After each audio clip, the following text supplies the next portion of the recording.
Chapitre 16 du livre de Chéniquet. Les 50 ans dans l'Église de Rome.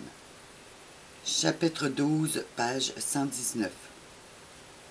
Les catholiques romains ont le droit et le devoir, si le pape le commande, de faire mourir tous les hérétiques.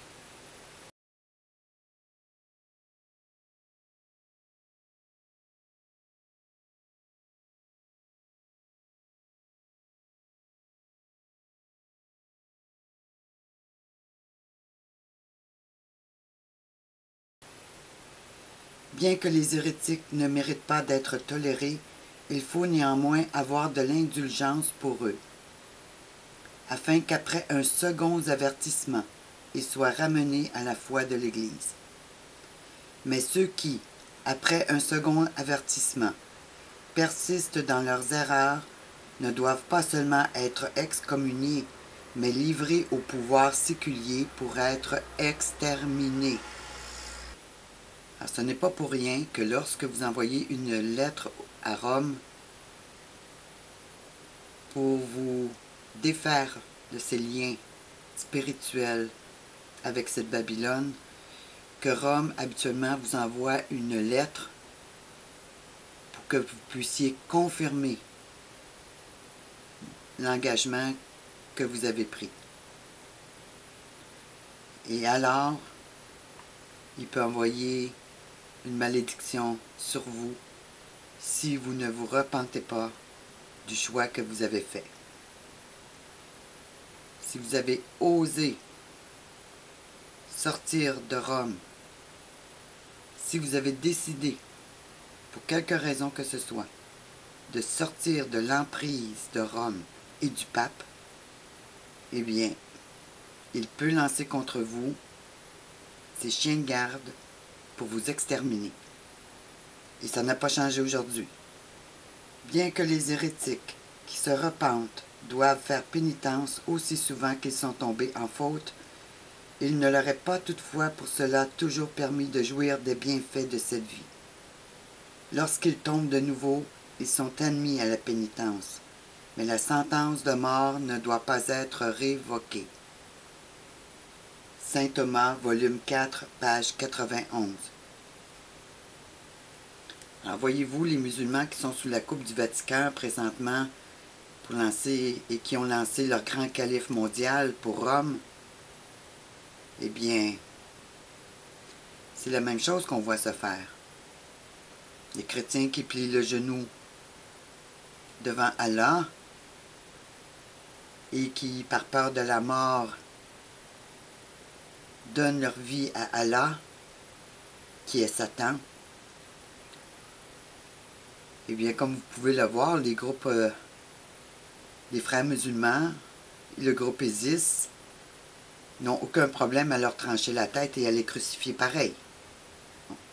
Lorsqu'un homme est excommunié pour cause d'apostasie, il suit de ce fait que tous ceux qui lui sont assujettis sont déliés du serment de fidélité par lequel ils lui doivent obéissance. Saint Thomas, volume 4, page 94.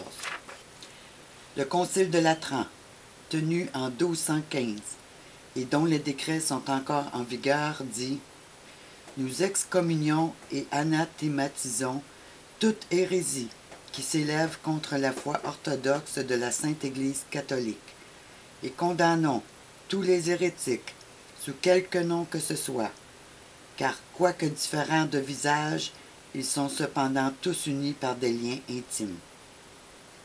Ceux qui sont condamnés doivent être livrés aux bras séculiers, afin qu'ils reçoivent leur juste châtiment. S'ils sont laïcs, leurs propriétés doivent être confisquées. S'ils sont prêtres, ils seront d'abord dégradés de leurs ordres respectifs et leurs biens appropriés à l'usage de l'Église dans laquelle ils ont rempli leurs fonctions ecclésiastiques. Les pouvoirs séculiers de tous les rangs doivent être avertis, invités et, s'il est nécessaire, forcés par des censures ecclésiastiques de jurer qu'ils feront tout en leur pouvoir pour défendre la foi et extirper tous les hérétiques dénoncés par l'Église qui se trouvent dans les limites de leur territoire. Et toute personne qui prendra en main les règnes d'un gouvernement temporel ou spirituel devra se soumettre à ce décret. Si un supérieur temporel, après avoir été averti et requis par l'Église, néglige de purger son territoire de toute hérésie, le métropolitain et les évêques de la province s'uniront pour l'excommunier. S'il demeure contumace pendant toute une année, le fait devra être signalé au souverain pontife qui déclarera ses sujets déliés de leurs allégeances et donnera son territoire aux catholiques, qui devront l'occuper à condition d'exterminer les hérétiques et de conserver ce territoire dans la vraie foi.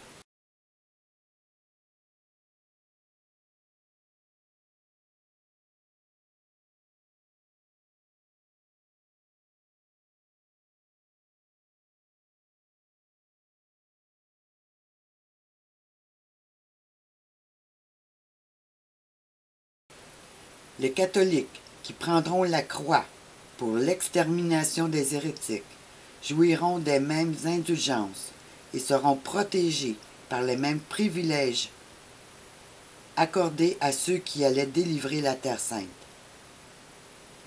Mais pourquoi laisser errer plus longtemps ma mémoire et mes pensées dans ces épouvantables sentiers où les meurtriers, les parjures, les menteurs et les voleurs sont assurés par les théologiens de Rome qu'ils peuvent tuer, mentir, voler et se parjurer autant de fois qu'ils le voudront, sans offenser Dieu, pourvu que ce soit selon certaines règles approuvées par le pape.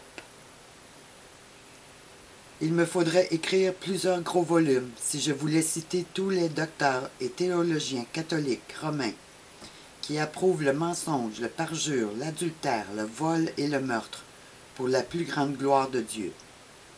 Mais ce que j'ai dit doit suffire à ceux qui ont des yeux pour voir et des oreilles pour entendre. Ceux qui n'ont pas été initiés aux ténébreux secrets de Rome auront de la peine à croire que des doctrines aussi dépravées, aussi antisociales et aussi antichrétiennes soient enseignées dans tous les séminaires de l'Église romaine aux États-Unis, au Canada et dans le monde entier. Mais quelque incroyable que cela paraisse, ce n'en est pas moins la vérité. Avec de pareils principes, comment être surpris que les grandes nations espagnoles et françaises, que toutes les nations catholiques romaines, sans exception, soient descendues si rapidement et si bas dans l'échelle morale? Comment, se demande-t-on tous les jours, ces nations si fières, si nobles, si puissantes, ont-elles si complètement perdu leur prestige et leur gloire? C'est donc dans la théologie enseignée par leur Église qu'on doit chercher la cause première de cette épouvantable décadence. Le grand législateur des nations, le véritable et unique sauveur des peuples, a dit « L'homme ne vit pas seulement de pain, mais de toute parole qui sort de la bouche de Dieu. » Les peuples, comme les individus, ne seront donc forts et grands qu'en raison des vérités qui constitueront la base de leur foi et de leur vie. La vérité, la justice, voilà le pain que Dieu a donné au peuple pour les faire marcher, grandir et vivre. Le mensonge, la duplicité, le parjure, le vol, le meurtre, l'adultère sont le poison qui infiltre la mort dans toutes les parties du corps social. Plus les prêtres de Rome, avec leur théologie, seront crus et vénérés par une nation, plus cette nation s'éloignera de la vérité, de la justice et de la vie. Plus il y aura de prêtres, plus il y aura de crimes, comme l'a dit un écrivain aussi profond que modeste, l'abbé A. McLean. Car il y aura alors beaucoup plus de mains à l'œuvre pour démolir la société et en saper les fondements. Il n'est donc pas surprenant que sous cette nouvelle unité globale religieuse, qui se sont tous associés avec Rome, et qui ont tous plié le genou devant le pape, seul souverain sur cette terre, ayant usurpé la souveraineté de Jésus-Christ, eh bien, il ne faut pas être surpris de voir que notre société avance dans une telle immoralité, dans une telle décadence, et qui va certes, comme on peut le voir maintenant, amener un grand jugement sur toutes les nations.